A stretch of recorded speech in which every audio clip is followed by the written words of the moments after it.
My Side of the Mountain. Chapter 5.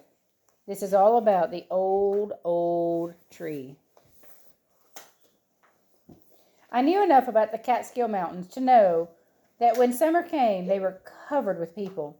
Although great-grandfather's farm was somewhat remote, still hikers and campers and hunters and fishermen were sure to wander across it. Therefore, I wanted a house that could not be seen. People would want to take me back where I belonged if they found me. I looked at that tree. Somehow I knew it was home, but I was not quite sure how it was home. The limbs were high and not right for a tree house. I could build a bark extension around it, but that would look silly. Slowly I circled the great trunk. Halfway around, the whole plan became perfectly obvious. To the west, between two of the flanges of the tree that spread out to be roots, was a cavity. The heart of the tree was rotting away. I scraped at it with my hands. Old, rotten, insect-ridden dust came tumbling out. I dug on, using my axe from time to time as my excitement grew. With much of the old rot out, I could crawl in the tree and sit cross-legged. Inside, I felt as cozy as a turtle in its shell. I chopped and chopped until I was hungry and exhausted. I was now in the hard, good work, and chopping it out was work. I was afraid December would come before I got a hole big enough to lie in, so I sat down to think. You know, those first days, I just never planned right. I had the beginnings of a home, but not a bite to eat, and I worked so hard that I could hardly move forward to find that bite. Furthermore, it was discouraging to feed that body of mine. I was never satisfied, and gathering food for it took time, and it got hungrier. Trying to get a place to rest, it took time, and got it more tired, and I really felt like I was going in circles, and wondered how primitive men ever had enough time and energy to stop hunting food and start thinking about fire and tools. I left the trees and went across the meadow looking for food. I plunged into the woods beyond, and there I discovered the gorge and the white cascade splashing down the black rocks into the pool below. I was hot and dirty. I scrambled down the rocks and slipped into the pool. It was so cold I yelled. But when I came out on the bank and put on my 2 pairs of trousers and 3 sweaters, which I thought was a better way to carry clothes than in a pack, I tingled and burned and felt coltish. I leapt up the bank, slipped, and my face went down in a patch of dog-tooth violets. You'll know that anywhere after a few looks at them at the botanical gardens and in colored flower books. They are little yellow lilies on long, slender stems with oval leaves dappled with gray. But that's not all. They have wonderfully tasty bulbs. I was filling my pockets before I got up from my fall. I'll have a salad-type lunch, I said as I moved up the steep sides of the ravine. I discovered that as late as it was in the season, the spring beauties were still blooming in the cool pockets of the woods.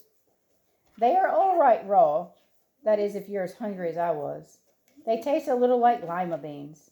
I ate those as I went on hunting food, feeling better and better, until I worked my way back to the meadow where the dandelions were blooming. Funny, I hadn't noticed them earlier. Their greens are good, and so are their roots. A little strong and milky, but you get used to that. A crow flew into the aspen grove without saying a word. The little I knew of crows from following them in Central Park, they always have something to say. But the bird was sneaking, obviously trying to be quiet.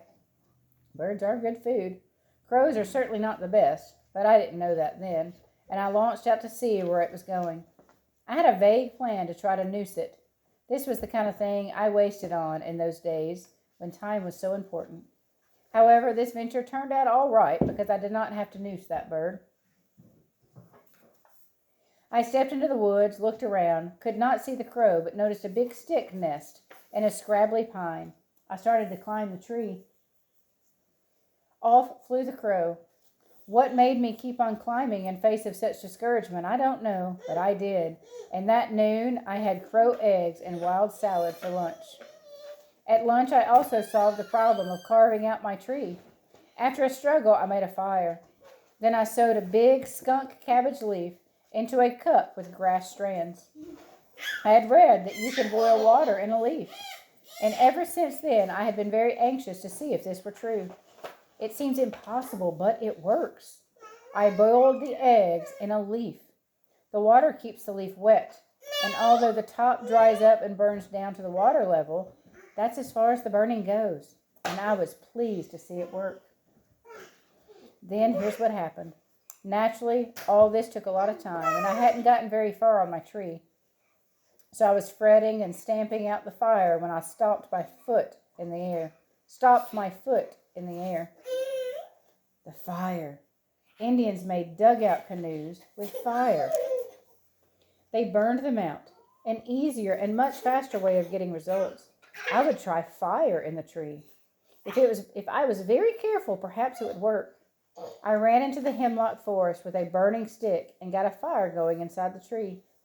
Thinking that I ought to have a bucket of water in case things got out of hand, I looked desperately around me.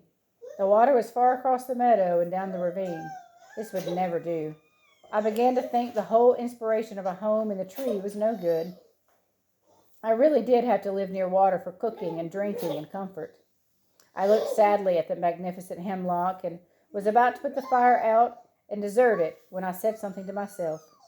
It must have come out of some book. Hemlocks usually grow around mountain streams and springs. I swirled on my heel. Nothing but boulders around me. But the air was damp. Somewhere, I said, and darted around the rocks, peering and looking and sniffing and going down into pockets and dales. No water. I was coming back, circling wide, when I almost fell in it. 2 sentinel boulders, dripping wet, decorated with flowers, ferns, moss, weeds, everything that loved water, guarded a bathtub-sized spring. You pretty thing, I said, flopped on my stomach and pushed my face into it to drink. I opened my eyes. The water was like glass, and in it were little insects with oars. They rode away from me. Beetles skirted like bullets on the surface, or carried a silver bubble of air with them to the bottom. Ha! Then I saw a crayfish. I jumped up, overturned rocks, and found many crayfish. At first, I hesitated to grab them because they can pinch. I gritted my teeth, thought about how much more it hurts to be hungry, and came down upon them. I did get pinched, but I had my dinner. And that was the first time I had planned ahead. Any planning that I did in those early days was such a surprise to me and so successful that I was delighted with even a small plan. I wrapped the crayfish in leaves, stuffed them in my pockets, and went back to the burning tree. Bucket of water, I thought. Bucket of water? Where was I going to get a bucket? How did I think, even if I found water, I could get it back to a tree? That's how citified I was in those days.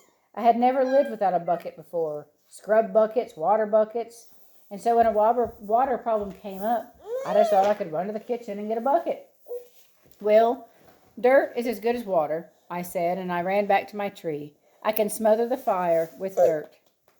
Days passed, working, burning, cutting, gathering food, and each day I cut another notch on the aspen pole that I had stuck in the ground for a calendar.